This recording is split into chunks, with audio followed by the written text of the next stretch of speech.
এদিকে দায়মুক্তি আইনের মাধ্যমে বিনা টেন্ডারে একের পর এক বিদ্যুৎ কেন্দ্রের অনুমোদন দিয়েছিল বিদায়ী সরকার, কিন্তু এসব বিদ্যুৎ কেন্দ্র চালানোর জন্য যে প্রাথমিক জ্বালানি দরকার তা নিশ্চিত করা হয়নি। নতুন গ্যাস ক্ষেত্র আবিষ্কার বা দেশীয় কয়লা উত্তোলনের জন্য তেমন কোনো পদক্ষেপ নেওয়া হয়নি। ফলে এসব বিদ্যুৎ কেন্দ্র পরিচালনার জন্য জ্বালানি আমদানিতে কোটি কোটি ডলার ব্যয় করতে হচ্ছে। বিশ্লেষকদের মতে স্বৈরাচারী আওয়ামী লীগ সরকারের 15 বছরে বিদ্যুৎ কেন্দ্রের অনুমোদন দিতে যেমন আগ্রহ দেখা যেত, ঠিক তেমনি জ্বালানি নিশ্চিত করতে তেমন আগ্রহ দেখা যেত না। ফলে এসব বিদ্যুৎ কেন্দ্রে আমদানিকৃত জ্বালানির উপর নির্ভরশীল হওয়ায় জ্বালানি নিরাপত্তা হুমকির মুখে এখন পড়তে হয়েছে। এমন পরিস্থিতিতে দেশীয় কয়লা ও গ্যাস উত্তোলনে কার্যকর ব্যবস্থা গ্রহণের পাশাপাশি নবায়নযোগ্য জ্বালানি ভিত্তিক বিদ্যুৎ কেন্দ্র স্থাপনের উপর জোর দিতে হবে। অন্যদিকে বিদ্যুৎ বিভাগের এক দায়িত্বশীল সূত্র জানিয়েছেন, দেশে বর্তমানে 144টি বিদ্যুৎ কেন্দ্র রয়েছে। এগুলোর মধ্যে ডিজেল ফার্নেস ওয়েল ভিত্তিক বিদ্যুৎ কেন্দ্রের সংখ্যা 66টি আর গ্যাস ভিত্তিক রয়েছে 60টি। দেশীয় গ্যাসের মজুদ ফুরিয়ে আসার কারণে উচ্চ মূল্যের এলএনজি আমদানি করতে হচ্ছে। দায়মুক্তি আইনের মাধ্যমে এসব বিদ্যুৎ কেন্দ্র অনুমোদন পাওয়ায় একদিকে যেমন সরকারের বিদ্যুৎ মহল হাজার হাজার কোটি টাকা লুটে নিয়েছে, তেমনি অন্যদিকে দফায় দফায় বিদ্যুতের দাম বাড়িয়ে জনগণের কষ্টের টাকায় এসব বিদ্যুৎ কেন্দ্রের মালিক ও সরকারদলীয় লোকদের পকেটে যাচ্ছে। ফলে হাসিনা সরকারের পতনের পর বিদ্যুৎ খাত এখন ঠিক চাপের মুখে পড়তে হয়েছে।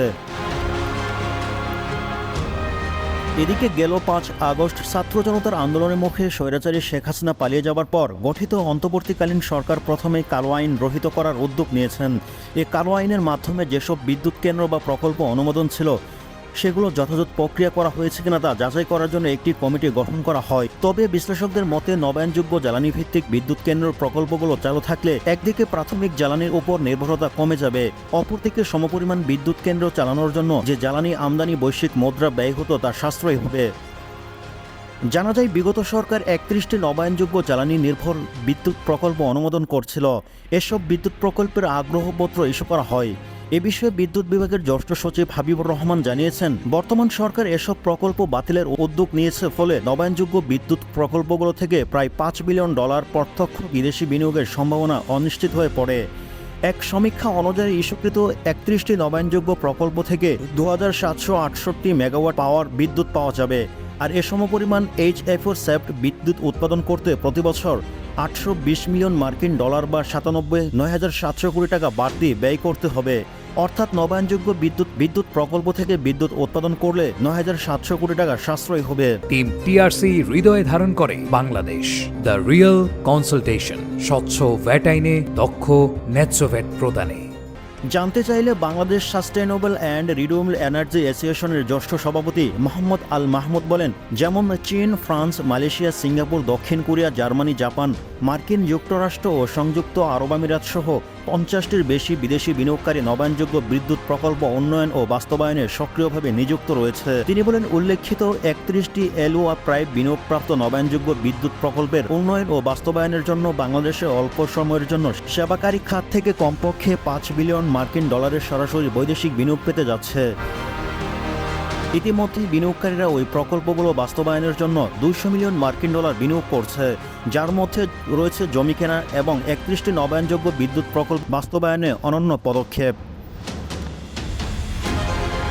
এ সময় তিনি আরও বলেছেন, যদিও বিদ্যুৎ বিভাগ উল্লেখিত প্রকল্প বাতিলের সিদ্ধান্ত গ্রহণ করে, তাহলে প্রত্যক্ষভাবে বিদেশি ও দেশীয় বিনিয়োগ অনিশ্চয়তার সৃষ্টি করবে।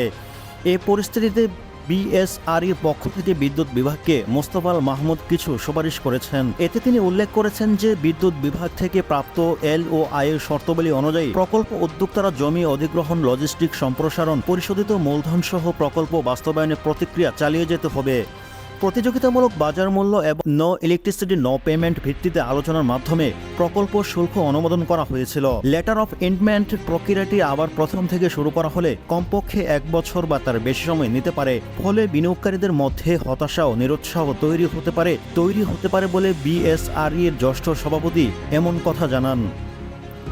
বিএসআরই এর ভাইস প্রেসিডেন্ট জাহিদুল আলম গণমাধ্যমকে বলেন, আমাদের প্রকল্প যথাযথ প্রক্রিয়া এবং স্বচ্ছতার মাধ্যমে প্রাপ্ত হয়।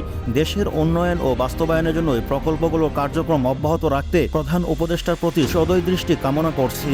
এই প্রকল্পগুলোতে কোনো ধরনের ক্যাপাসিটি চার্জ প্রয়োজন নেই। নো ইলেকট্রিসিটি নো পেমেন্ট বাস্তবায়ন হয় সরকার বিদ্যুৎ খাতে বিপুল পরিমাণ অর্থ সাশ্রয়ী হবে।